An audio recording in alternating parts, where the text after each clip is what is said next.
or those of ZT and Prime? Let's cut straight to the chase. Now, the Glenview complex went up in flames again. I say again because it has been a recurring phenomenon now that is known for catching fire time and time again. This is barely weeks after the government declared a state of nation disaster precisely to accelerate rehabilitation of the complex. What many have been asking out there and what many have been failing and trying to understand is what really is causing the fires. I'll start with those who are at Glenview 8 complex to just get it from you. You are there every single time. What's causing the fires? Yeah, thank you so much, Faith, for the opportunity that you have given me. Yeah, at Glenview Area 8, mostly we are facing these challenges of fire, mostly around August, September, up to October. But the major cause of fire at Glenview Area 8, we have maybe established that it is the short of electricity. When the absence of electricity, by the time the electricity comes back, maybe it will have more wattage. Then the cables that are being used are not industrial, they are domestic. So automatically there will be some short circuits. You just made a reference to say most of these fires happened between August, September, and October. Why specifically those months? Yeah, that's the dry season. And mostly that's where even the country at large, it experiences some field fires. There will be a lot of wind during that time. So that is an accelerant to the fires that are experienced there? Definitely. But what about the ones that happened a few months ago? Those did not happen in August, September, or October. That was July, winter season. Yes, the first fire that happened in Glenview Area 8, those who deal with fire, they are still looking at the cause of the fire. We have got some assumptions, as we have alluded on the last interview. We suspected that it was too cold, so maybe the people who were at the complex the night, because we don't have permanent guards who are manning at the Glenview Area 8 complex. We've got volunteers, those people who just look after their own property, because we are not collecting any revenue at Glenview Area 8. Mm-hmm. So each and everyone is looking after his own things. So by the day that the fire broke out, the previous night it was too cold. So we suspect that maybe it was an electrical fault, or people, they tried to warm up themselves and end up unable to control the fire because of some winds. Mm-hmm. Now, as local government, you've responded to some of these fires over and over again. 2023 going backwards, it's been a recurring thing now, like I did highlight. Why does it keep happening? Have there not been any permanent interventions to ensure that it stops happening? Thank you very much for inviting us to this important program. And as local government and public works, which is responsible for managing disasters in this country, those fire incidences that we have alluded to are part of the disasters that we deal with in Zimbabwe. Initially, I'm sure you heard people counting the number of fires we experienced at Glenview 8. But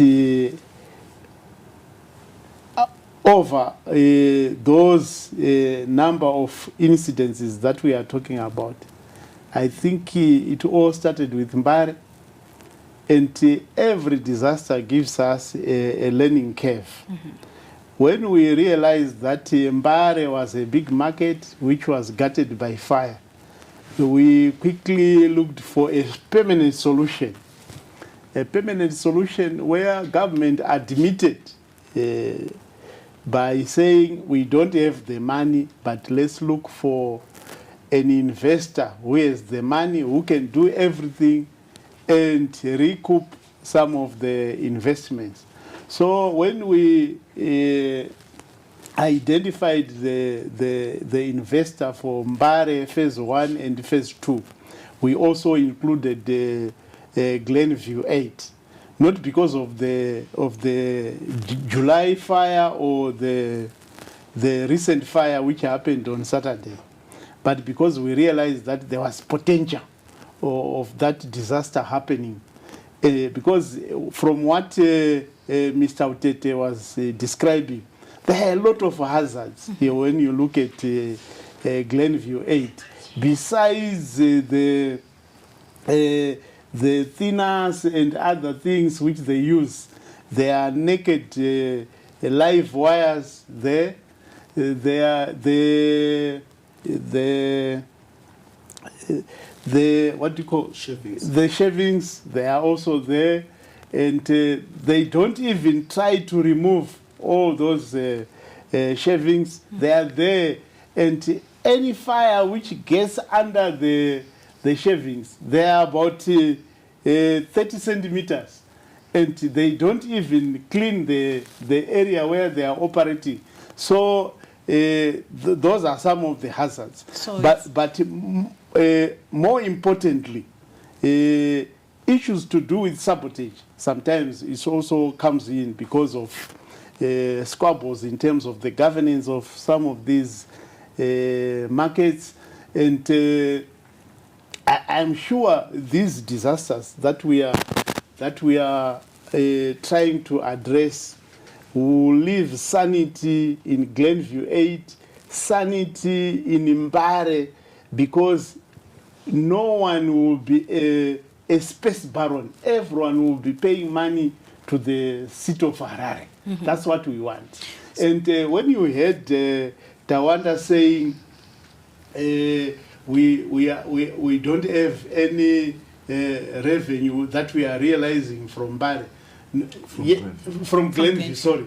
They have the revenue which they are realizing from that, but they are not paying to the proper authorities. To the proper authorities. That's what we want.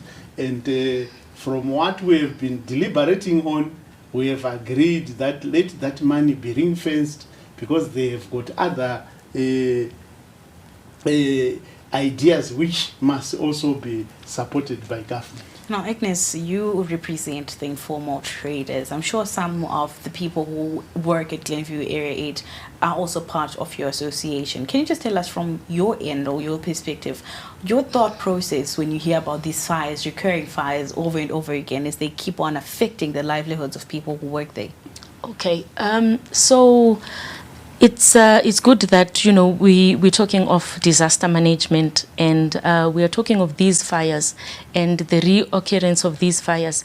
But the surprising fact would be we are sitting here today, we don't even have a report in hand that clearly states to say, look, as a risk and disaster management, we have this report to say these are the actual causes, like a thorough investigation into the issues that are causing the fire, and then to also get recommendations so that when we are acting, we are removing personal agendas from the effects of the fire. If it's clearly indicating that this is sabotage, it should be something that we are pinpointing to say sabotage caused by who and what is the factor that fuels that.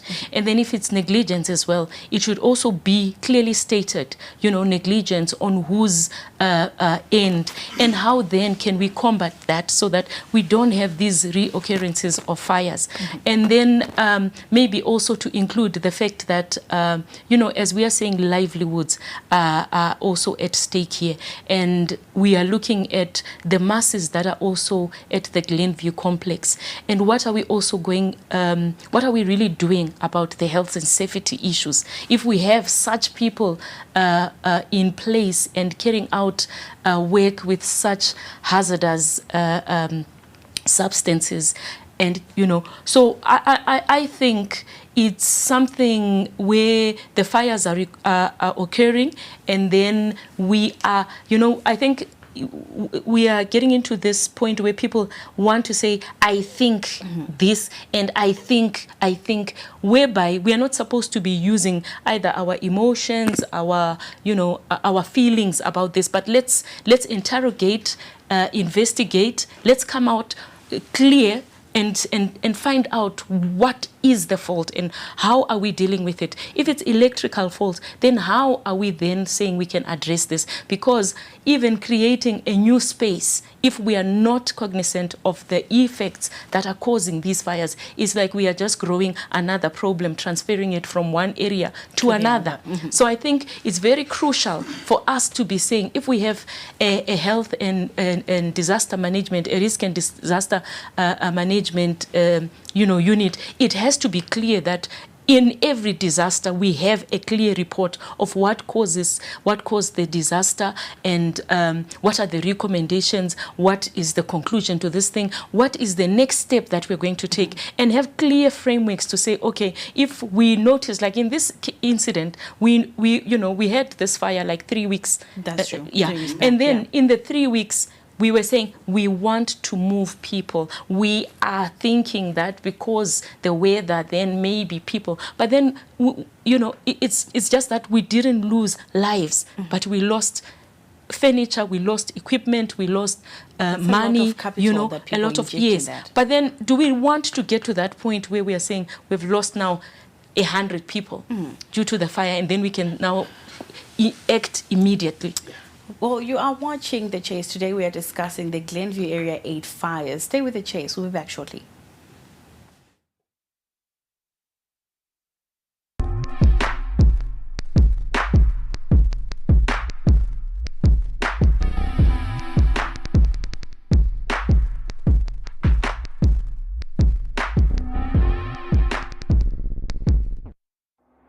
Harare.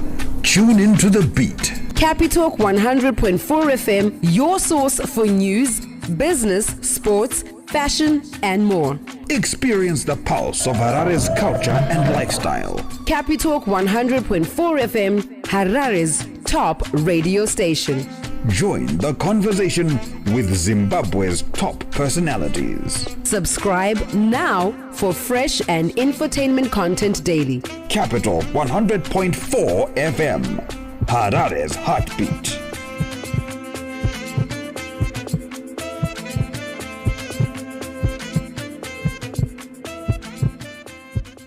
Didn't graduate? I guess I blew it. You couldn't advise him anything. He would just look at you and say, so who do you think you are? We were just like really spoiled. And then they just give me the receipt and I'd pay. The guy walks in one day and then he says that he wants to make a movie. He was blowing the money. There was just like this habit that he had where as soon as he got money, it was gone. I just didn't have the skills or the experience. This money, I could see it disappear so fast.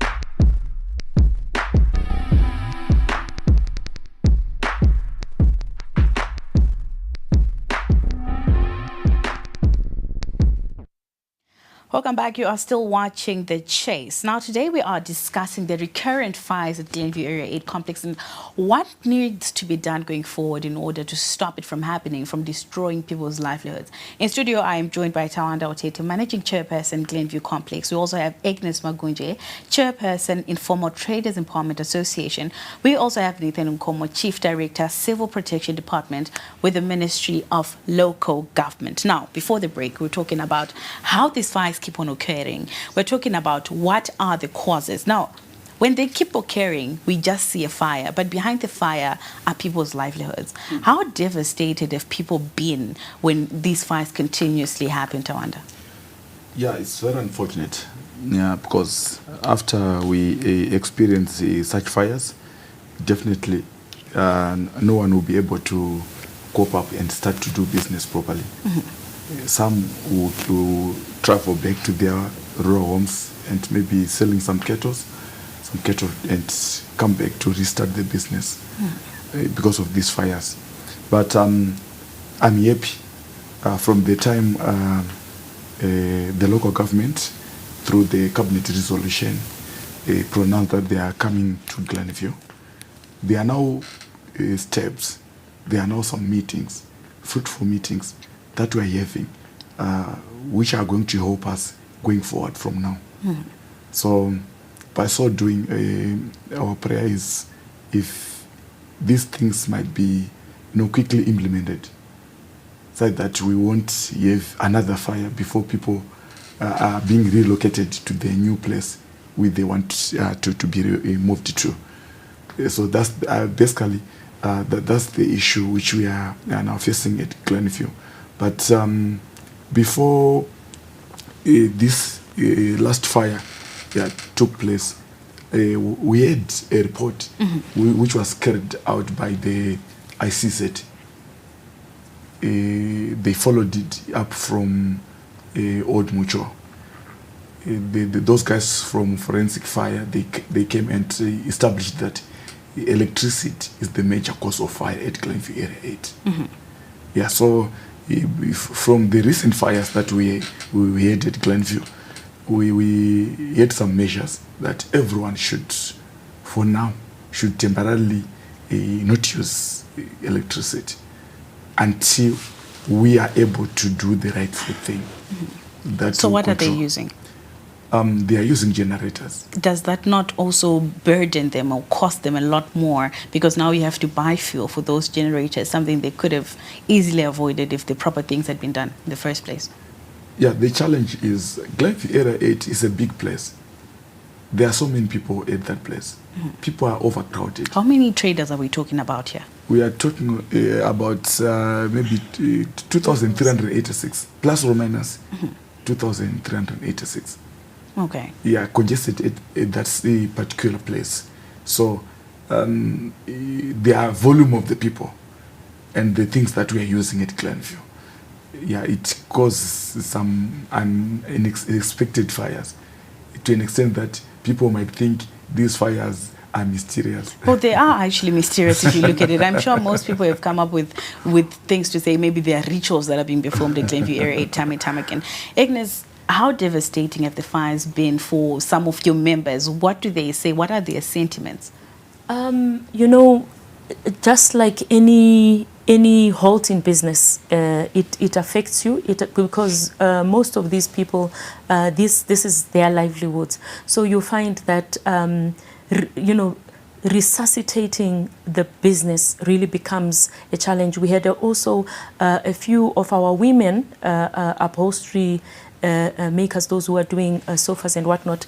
A few of them have actually, really had their businesses collapse.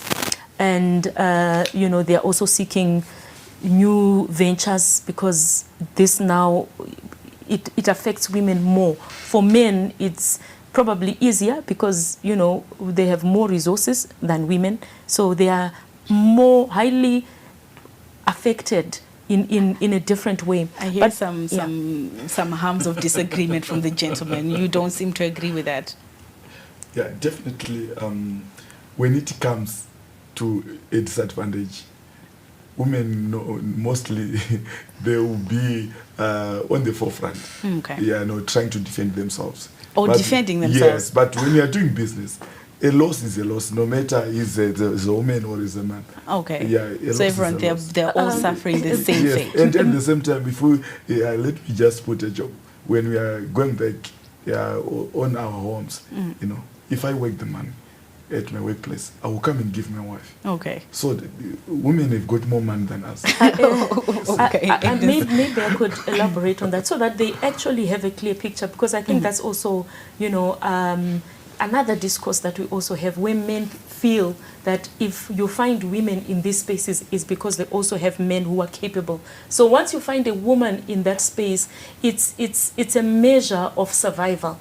Unlike for men it's like an extension of income where maybe we are supported by, but we have women who we have had to train and say, okay, if you have trained in carpentry, I'm sure you also know we have also another association of women in construction. Those who then say, look, because of the multitude of the burden that I have of school fees and whatnot, it's like you are now the ultimate, the breadwinner.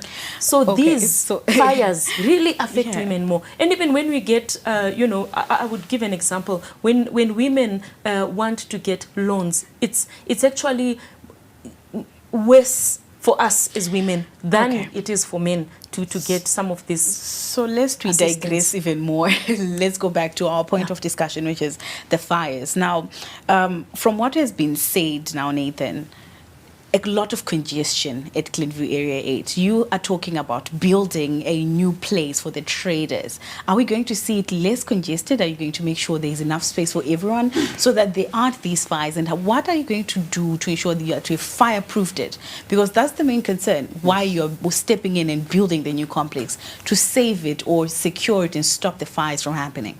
Thank you very much. When we started this program, in your initial remarks, you talked about the fire safety measures in any traders market. I think if you go to Glenview 8, you don't see a resemblance of that. Because even when we went for the July fire incident, we had to use long pipes of water packed somewhere so that we could deal with the fire. And any market that you have in this country, from the framework that we have, you should have a layout. A layout, now that at Glenview, they will have the layout for the women she was talking about, the carpenters she was talking about, and the cubicles where some of these carpenters will be working from.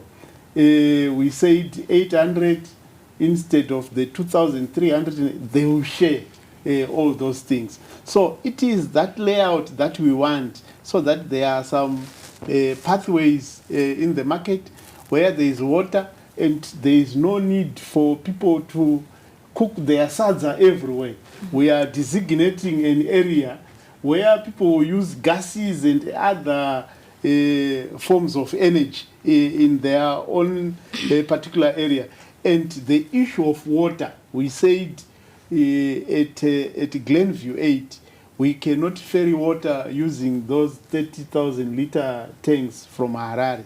We must have water in situ, so that when there is a fire, we quickly address, whilst we are inviting the city of Harare with their Red Lion fire engines, which they were given by government of Zimbabwe. Now, Nathan, allow me to just put you on the spot real quick. You're talking about fire safety measures, but for a long time now, Glenview has been operating without them, despite the fact that they've been experiencing a fire over and over and over again. As local government, were you not looking into those safety measures prior to you now coming to say, okay, we are rebuilding this thing now? There's been over 5 fires, to just put it lightly. That's why when there is a disaster of this nature now, you need to build better and bigger than before. And that's why government made a bold decision. I know people might say, why are we moving people to chairmans? We want enough space to do our designs. The designs are now there. What is left is to implement. And even at chairmans, we finally made a decision. That school is going to be replaced, isn't it? Yes, definitely. That school is going to be replaced, the one which we had set aside for Chairman's ground. There will be people who will be selling at Chairman's, and some will come to the renovated market. Now, we are talking about relocation now. Tawanda, how do the traders feel about being moved from where they were used to operating from to now this new modernized kiosk where there are proper cubicles, where there are strict regulations that people need to abide with, and probably places where there are going to be a higher cost of paying rentals, for example, per square meter? How do they feel about it? Yeah, definitely from the traders' side. You know, everyone is skeptical, is afraid of the unknown. And they are continuously talking about the Mbare issue.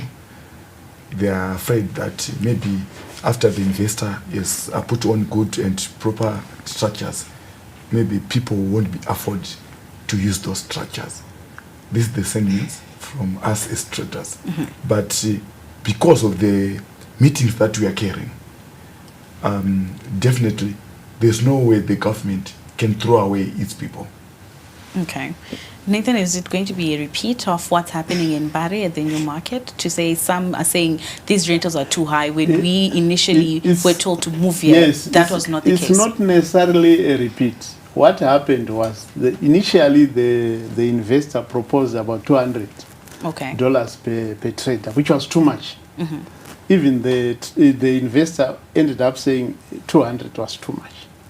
So we met again and we said, let's have 120 for that one. Again, people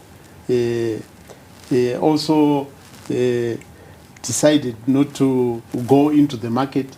Then we ended up at $80 per. So that's $80 per yes, cubicle so for the month. The person who used the money at Mbari phase 1 must recoup his investment. Yes. Okay. So that's what we are doing. And for your own information, the president is giving a subsidy of 60,000 for 6 months, so that all those who were affected by the fire, they will not pay the 120, but they will pay the. This is for Mbari. For Mbari. Okay, yes. just so that we're clear. Yes. All right, Edna, so you have something to say? Yes.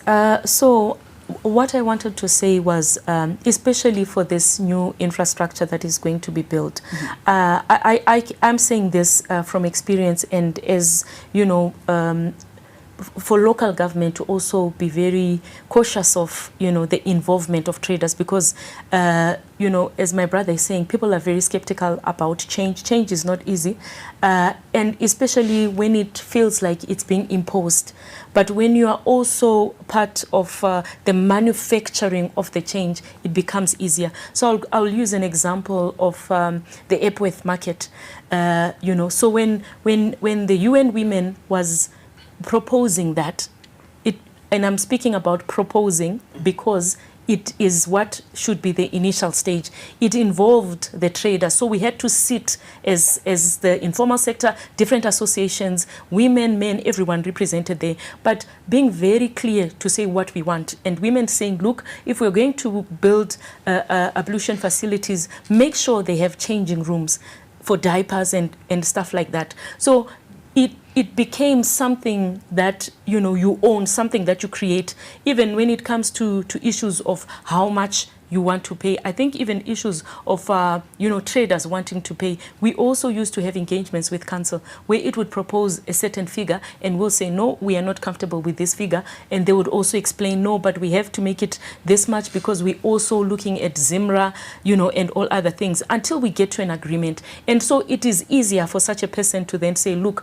I was also in that meeting and we were all there, and not only our chairpersons but us as the traders. So we would expect to say, let's go down to the people there, let's talk about it clearly and say, what structure do you want? So your concern instead of is just the investor saying, I want to build this and we are having this picture and we are telling you of this money and we are thinking of Chemanza and they're going to be Kubik and it's 120. So your concern is that the investors and the government, they're not involving the people on the ground. Yes. Tawanda, you are there at Glenview Area 8. Is the government engaging with the traders? Did they come to the traders and talk to them and ask them what they would want and how they would like their structures to look like? Because at the end of the day, they are the ones who are selling their wares there. They're the ones who have to work in those spaces every single day. Yeah, on this one, definitely I want to applaud our government. This engagement, they didn't start now because of the fire. We had one of the non-governmental organizations, that is Dialogue on Shelter. Yeah, it came to us and we partnered with it, and they started to train us as leaders. From there, they taught us to get into the traders and to hear their voice. What exactly do they want? What is the model of life or the type of the place they want to use, to an extent that all these things that the government is now trying to implement or about to implement, is coming from us. So there has been proper communication Definitely, and cooperation. on that one. And they said we don't want to repeat another Mbare. Okay, so Finally, there are so lessons now that are being learned from what happened. We want to applaud our government for that. Nathan, construction is only expected to begin on September of 2025. Traders might then have to face, they might have to face months without a proper operating space. What measures have you put in place, or are you going to put in place to cushion them or save them, or somehow make sure they are okay during that period? Yes, what we have agreed with the City of Harare is a tripartite arrangement with government, City of Harare, and the investor, is that we must make sure there are some basic services at Chairman's. And people will look at the type of operations they are in, and we construct as per the type of businesses that we got from the association. And you would find that even the designs at the renovated market are not the designs of the council or the government. They are designs, because they are not architects. They give the architectural engineers to do the designs.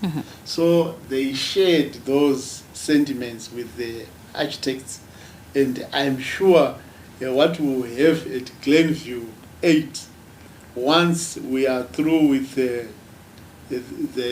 relocation to Chairman's, I think it will be a state-of-the-art traders market. Now we're looking into the future, but now let's look at what has happened before and what might happen in the present, whilst we're still trying to figure out where people are going to go, what the institution is going to look like after it's completed. It has been argued that firefighters have consistently complained about issues of poor access routes and the absence of hydrants. As now the CPU, you're tasked with disaster preparedness across agencies. How effective has coordination been between your office, the Harare City Council, and emergency services to ensure that firefighters get where they're going, get what they need, and fight the fires they have to fight in time before they cause major damage?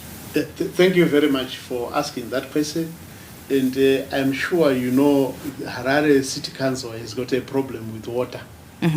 And you don't talk about hydrants because there is no water which you can draw from those hydrants. So what we have advised and instructed the City of Harare is to buy water from those who sell water. And each time there is a fire, you will see water being there. And if you are to look at the time they spent at the July 25 fire, it was very easy because the water was there. Yes. Okay. So we are improvising for now. But in future, we must make sure there is in situ water points, not hydrants, but tanks for Mbare and for Glenview 8. So that before we invite City of Harare to deal with the water, even the traders will also be trying to fight it and put it out. Tawanda, traders at Glenview 8, when we did start the show, you mentioned something along the lines of, well, they might actually also be part of the cause of the fires, issues of sabotage and all that.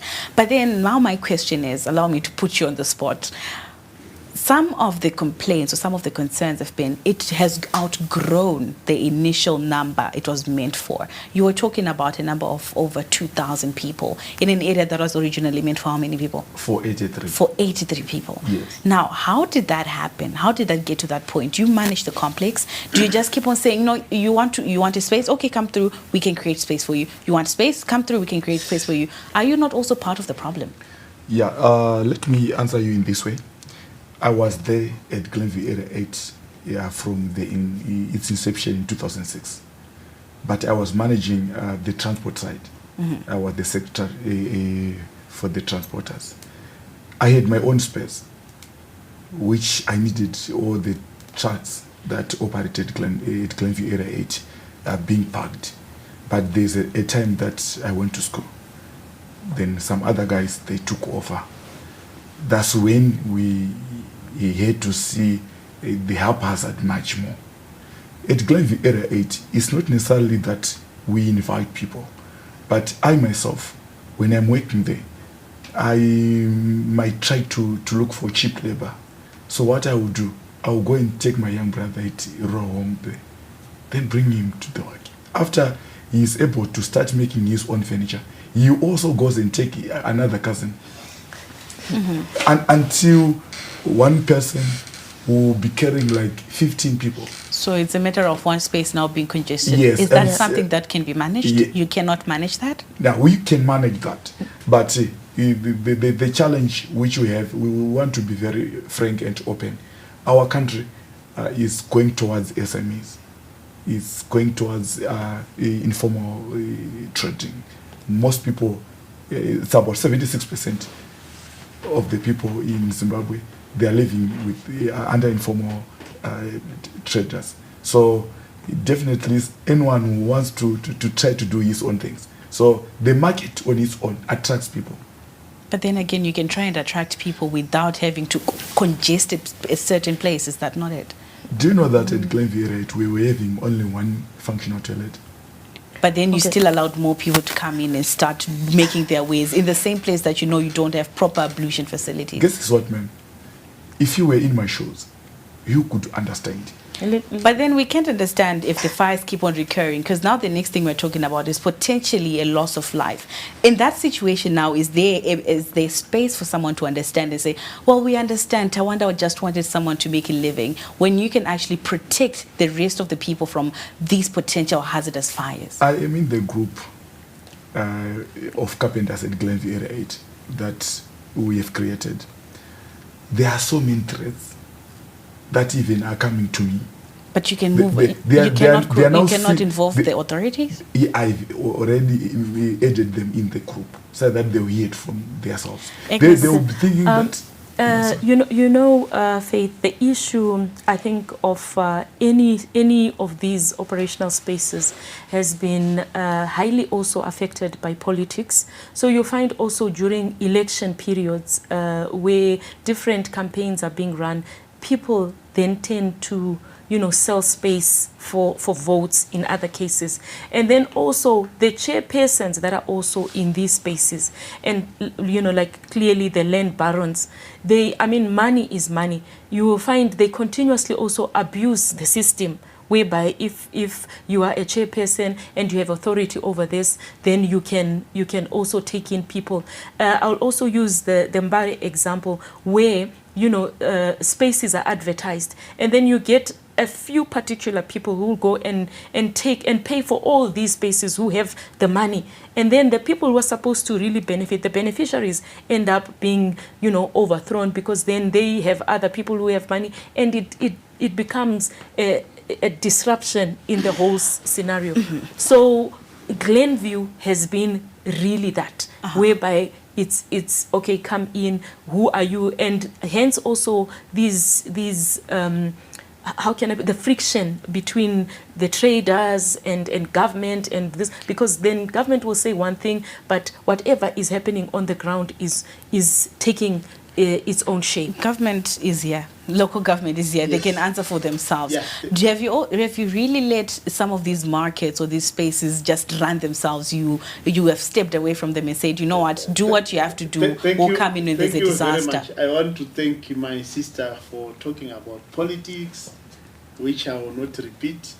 And when we went to Glenview 8 in July, there were 2 lists at Glenview. What are the lists for? One was 487. Okay. And they didn't want to tell us about the 2386. Knowing very well that what she has said was existing in Glenview 8, the space barons. Yes, there are some space barons at Glenview 8. So is Mbare. There are some space barons that we need to give order and sanity to those markets. Without doing that, we will never ever be able to run those markets. So and if you look at, for example, the Mbare Phase 2, we are taking our time to move people to Tsiga. Because at Tsiga, even those tenants for these space barons, they will go there as individuals, not as tenants of the space barons. So again, when you talk about resistance comes from a lot of issues. One thinking of himself or herself losing income.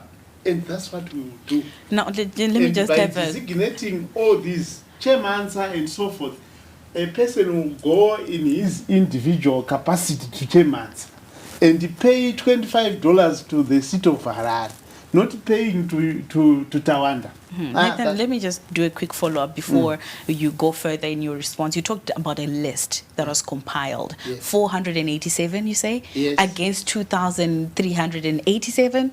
386. 386 that are there initially. Yeah. These people were to get aid distribution, is that it?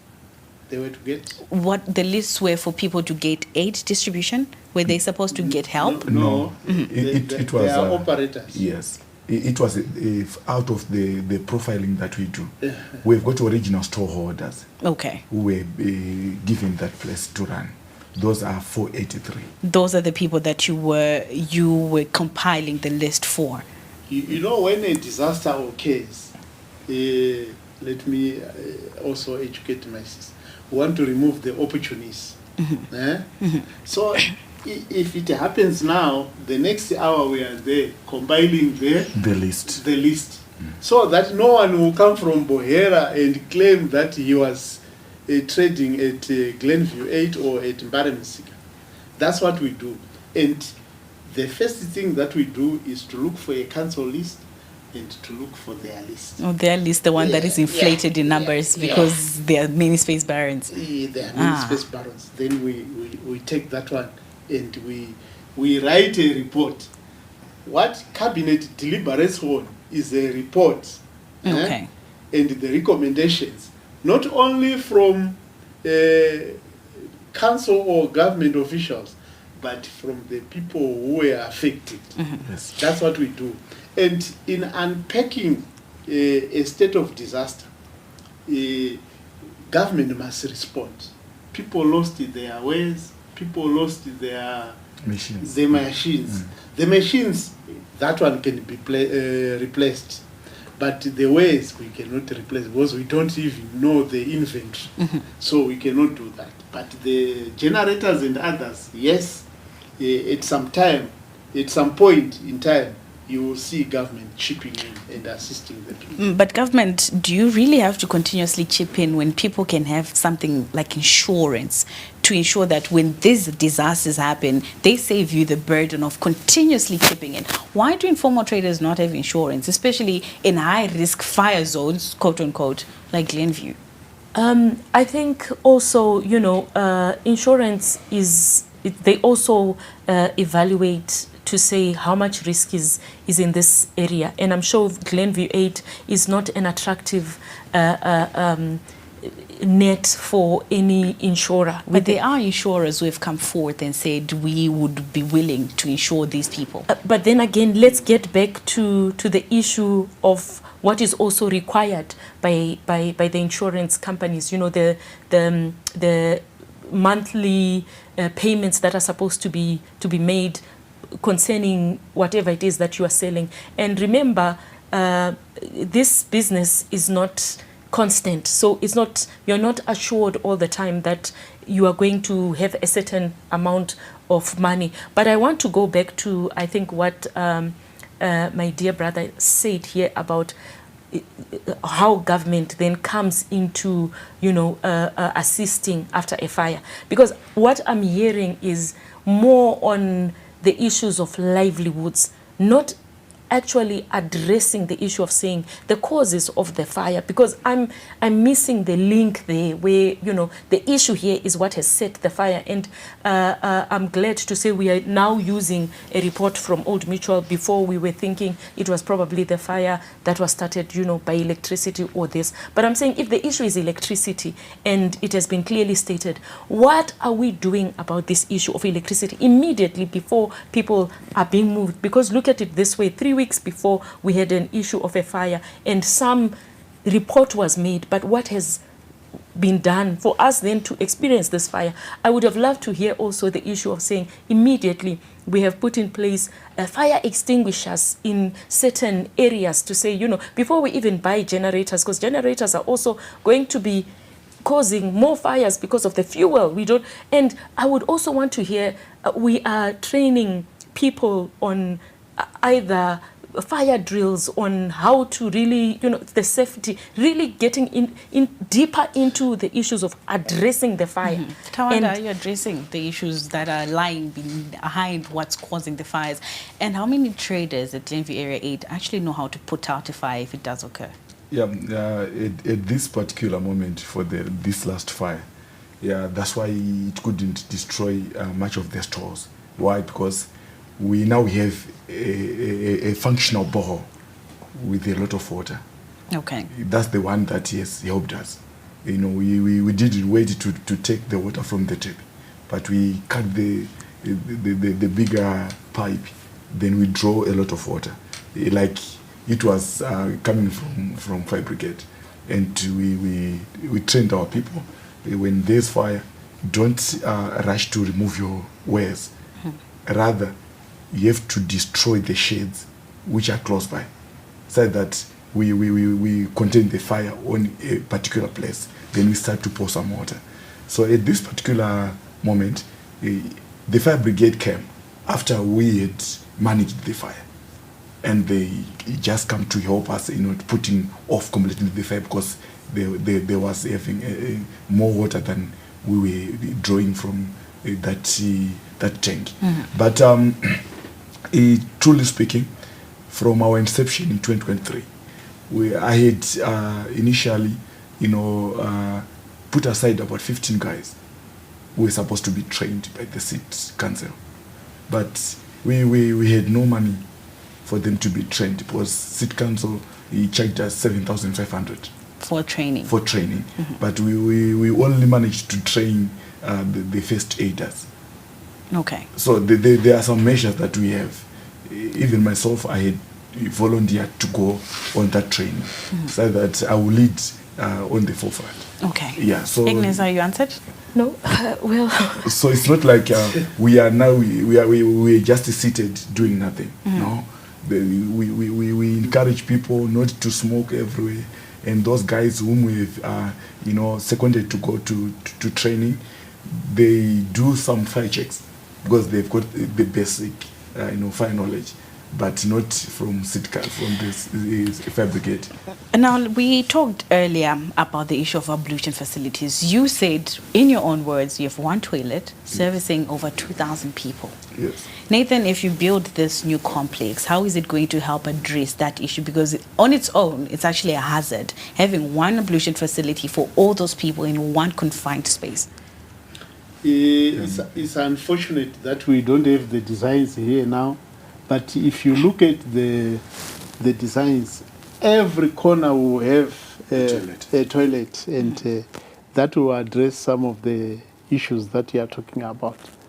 And I'm sure with that water, which they were assisted to drill a bore by Dialogue on Shelter, I think it will also add a lot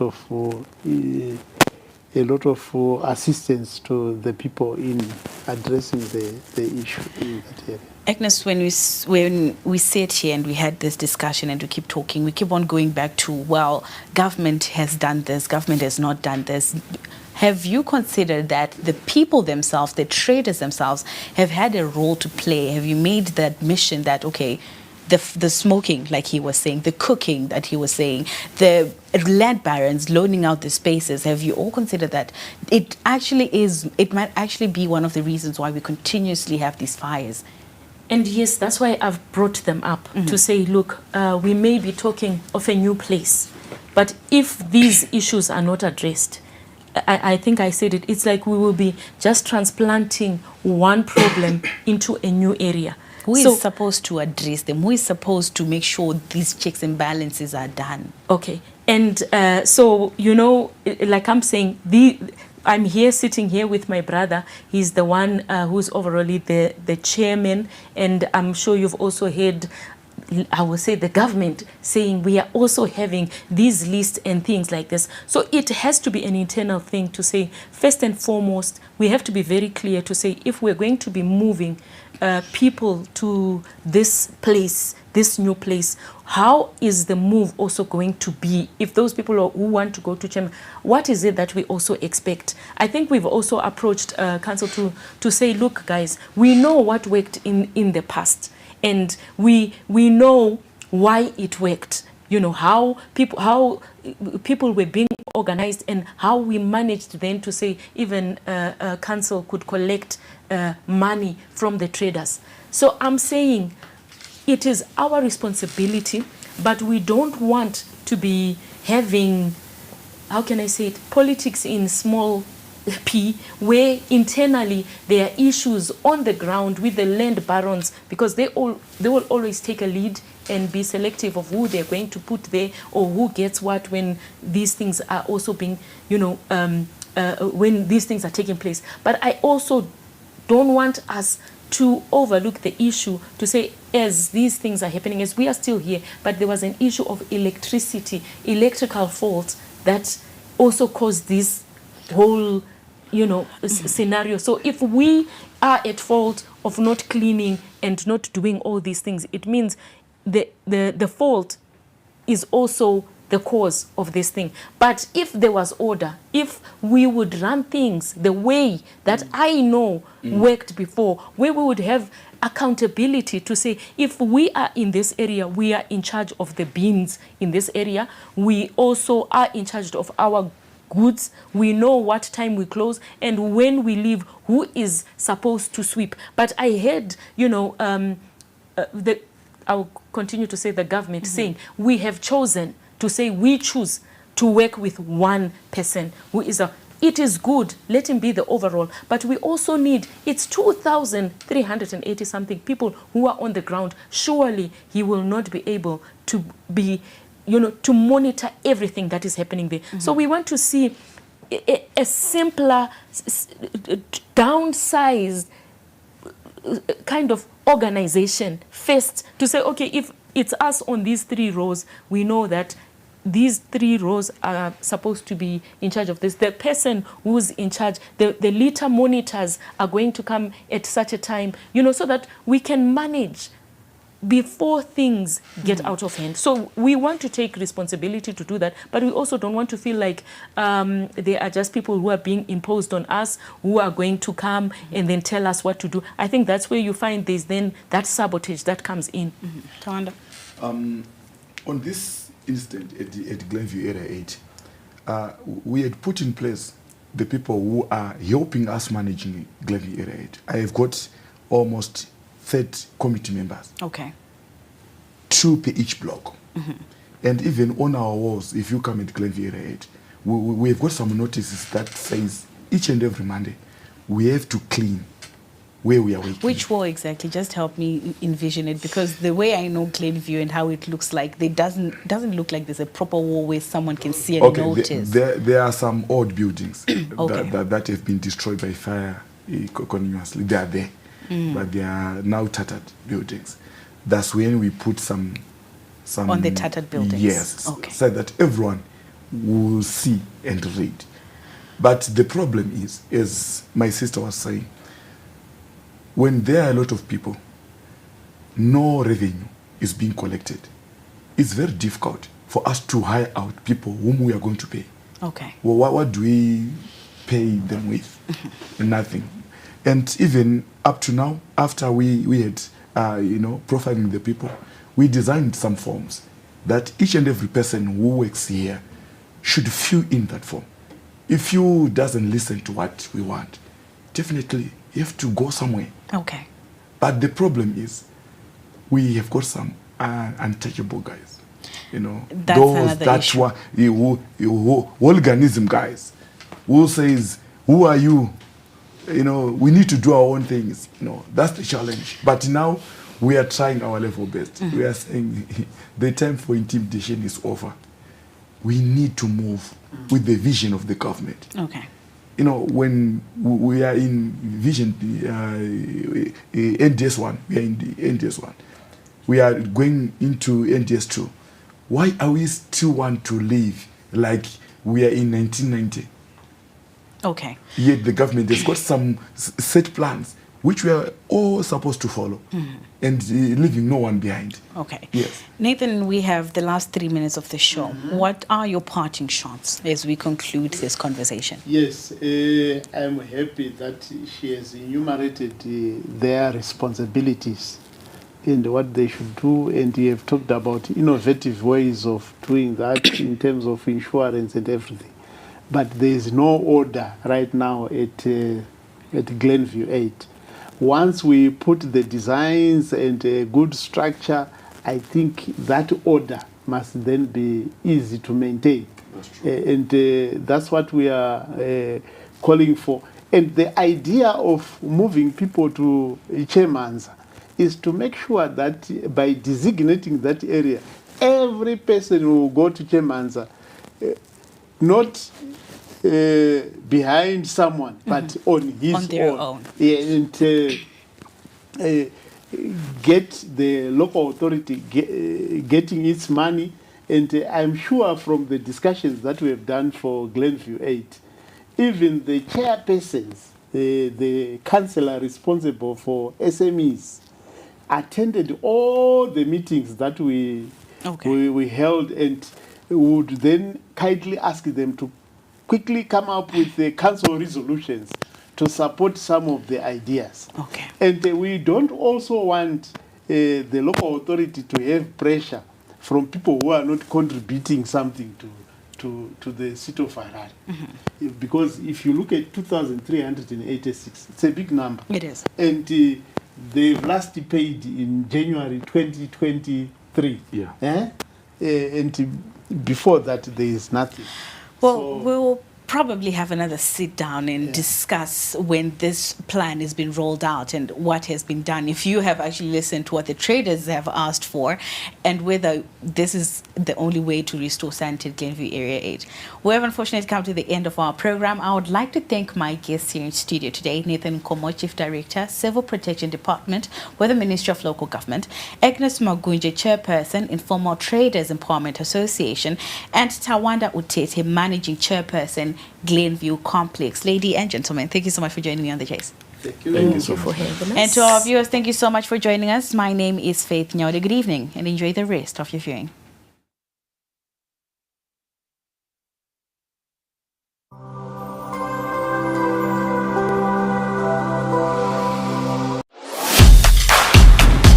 Two fans, one game. One of them paid for quality, the other didn't.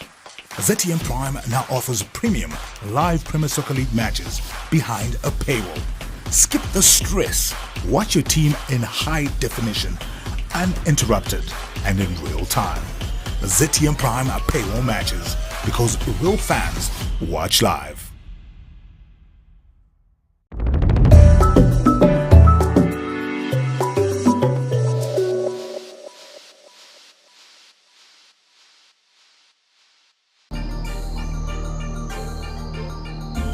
Thiwa usenjini ijudeni ezo-5 zibanjwe nembuzi ngizwile ngale jimlo nje lo ishayilo brakiri yabo manje ungawuvula lo mlonyana wakho utshela abantu wena la ngoba ukiro akayazi yonke lento le secret.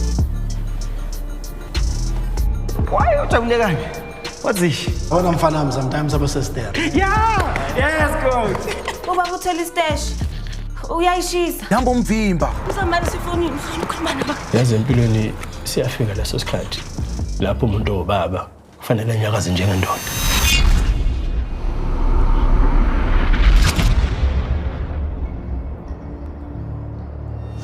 Sicela wonke ukuvuleka, sicela indlela nje ziye phambili.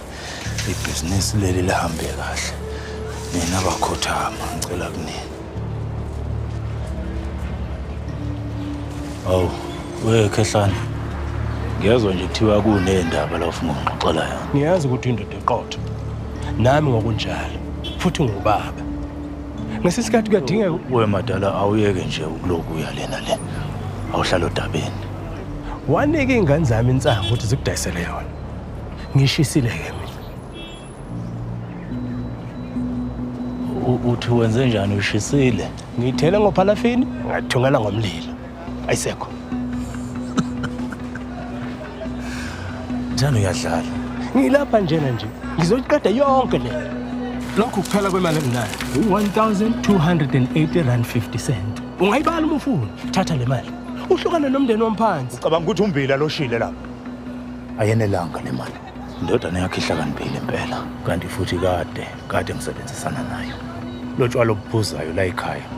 Nalokudla okudlayo. Uyena okhokhayo lo mfana. Wena kumele ukwenze